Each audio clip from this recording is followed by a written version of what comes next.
Então, esse é o teu. Esse é o teu? Tá. Mas assim, então, primeiramente eu queria te agradecer por estar me recebendo aqui para a gente poder fazer esse registro, né, desse trabalho que tu fizeste, que é os televisionários. Te perguntar, porque no título já fica meio cacofônico, já que tu já respondesse isso tantas vezes. Mas eu acho que é um pouco necessário nesse momento. Não, olha, quando eu comecei a estudar televisão, eu já fazia muito televisão, estudar como é que essa história lá na pré-história começou, né? Então eu percebi que tudo começou com cientistas, né? Com pessoas ligadas à eletricidade e tal, né? E em alguns livros que eu lia sobre isso, eles falavam sobre que eles eram muito visionários, eles queriam conseguir transmitir uma imagem à distância, né? Uma imagem qualquer que fosse, que era o sonho de alguns séculos passados já, né? E alguém mencionou lá que eles eram visionários, né? E até naquele momento a palavra televisão não existia, era tratado como se fosse uma máquina elétrica, como foi realmente, né? Tanto é que lá em 1800 e pouco, no início, eu tenho certeza que foi na primeira metade do século XIX, um cientista russo, que falava muito bem francês e estava sempre nessas reuniões, nesses simpósios sobre como transmitir uma imagem à distância, né? Então ocorreu lá uma reunião em Paris e ele veio fazer uma palestra falando das experiências dele e como ele achava que isso poderia evoluir, né, para compartilhar aquilo que ele estudou com os demais. E ali, pela primeira vez no decorrer da fala dele, ele comentou assim: olha, o trabalho que eu fiz, o trabalho que eu tenho feito em cima do electroscópio vai nos dar uma condição, algo parecido, vai nos dar uma condição de ter em francês, em televisão, não sei o quê. Então, televisão, uma visão através do... Né, e aquela palavra, tinha jornais, né, aquela palavra cristalizou na cabeça, televisão. E no outro dia estava nos jornais a palavra televisão. Em seguida, a televisão da França adotou televisão, não adotou mais a palavra electroscópio, que estava sendo usado, algo parecido, eletroscópio, tinha mais uma outra palavra também. E a televisão, e a França também, a França adotou, a Inglaterra adotou, a Espanha adotou, a Alemanha adotou, lá com a linguagem alemã, que é bem diferente da... Então, ficou a televisão, dali para frente. Então, e mais recentemente, quando há uns 15 anos atrás, eu continuava estudando isso tudo, né? Eu vi que alguém mencionou lá que todos eram televisionários. Achei bacana aquilo ali, mas que não ficou ali, né? E agora, recentemente, meu livro já estava registrado e tudo, eu fui estudar, fui olhar um livro que foi lançado agora recentemente, foi lançado pelos netos do Chateaubriand, do Assis Chateaubriand. Eles resgataram todos os 12.500 artigos que ele escreveu para os órgãos dele, inclusive para a revista O Cruzeiro, que era um fenômeno de circulação. Mas retiraram dali as frases mais maravilhosas dele, né? E ali eu verifiquei, aí eu fiquei impressionado, eu verifiquei que toda vez que ele inaugurava uma televisão, depois da Piratinipe aqui, não tem registro disso, que ele se dirigia aos companheiros que fizeram aquele esforço lá no Nordeste e tal, de onde ele era, né?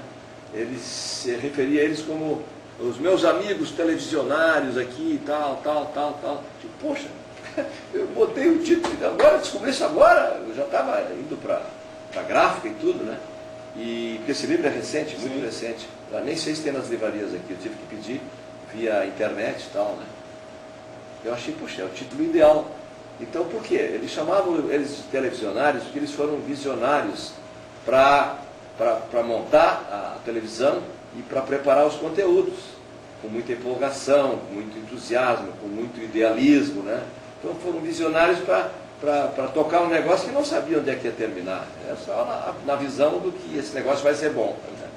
Acho que foi por aí, né? Uma coisa interessante é que, lendo o teu livro, tu colocou, já nas primeiras páginas, como as pessoas que não tinham uma ideia do que era televisão, conheciam, como tu mesmo colocou aqui, um pouco do cinejornal, estavam acostumados a já ter uma notícia atrasada nos cinemas, e até por isso não chiaram quando aparecia algumas coisas atrasadas na televisão também, né?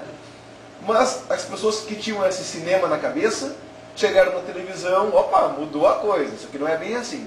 Eu te pergunto, nesses 50 anos de televisão que tu acompanhaste, começando aqui no Rio Grande do Sul, mudou a concepção de televisão nesse tempo? Porque hoje a gente está falando de televisão digital, que é uma televisão que está no celular, como tu mesmo coloca no livro, tu deixa muito explícito isso, né? É a televisão 3D, quer dizer, mudou o conceito de televisão hoje, já tem uma outra especificidade. Tu vê nesses 50 anos uma mudança paulatina de como é que essa televisão acontece? Sem dúvida. A mudança não foi brusca, então ela foi ocorrendo lentamente. Ela não foi do dia para a noite. A cada novo instrumento para melhorar a qualidade da imagem, para poder gravar a imagem, que é uma coisa fantástica. Depois da descoberta da televisão, o maior recurso que surgiu foi o videotape. Então, isso foi aos poucos. E como a televisão passou a ser um grande negócio para a indústria eletrônica, um negócio extraordinário, a indústria começou a investir, seja na parte de produção e de transmiti-la a distâncias maiores, como satélite, né? Seja na parte de distribuição em todos os setores, e seja na parte de distribuição, sim, não apenas para levar a imagem para outras plagas, né? Mas também para facilitar a recepção em casa. Então tudo isso foi fruto de pesquisas, né? De desenvolvimentos em laboratórios eletrônicos, foi tudo progressivamente. Algumas ideias levaram décadas para poderem se tornar realidade de mercado. Eventualmente, uma que surgiu parecia fantástica, mas não dava, o mercado não precisava dela. E não aceitava, não pagava. Logo, algumas morreram na casca. Né? Isso não só no termo de televisão, como em todas as telecomunicações e as comunicações de modo geral. Então, se a gente olhar hoje, 50 anos atrás, nossa, que mudança! Mas como? Né? Então foi realmente uma coisa fantástica. Agora, para quem acompanhou, teve essa felicidade, né, de ter acompanhado como isso tudo foi surgindo aos pouquinhos, e a gente foi absorvendo isso com naturalidade. Né? Você vê hoje um jovem que nasceu, vamos supor, um jovem que já é um ser digital, vamos dizer assim. Ele é um ser digital já. Ele não soube o que foi televisão preto e branco, ele não soube o que foi o negócio da televisão. Ele já, quando nasceu há 15, 18 anos atrás, todos esses recursos já existiam. E esses novos que foram surgindo, digamos assim, o notebook, né, o computador, o próprio celular, isso foi chegando com uma naturalidade. Quando ele nasceu já tinha celular. Daqui a pouco tem um videozinho no celular. Posso mandar uma mensagenzinha, que bom.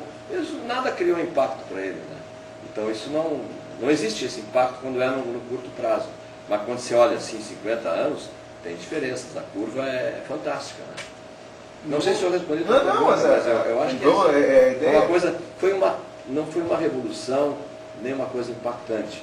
Foi uma transformação sequencial, lenta, que foi chegando.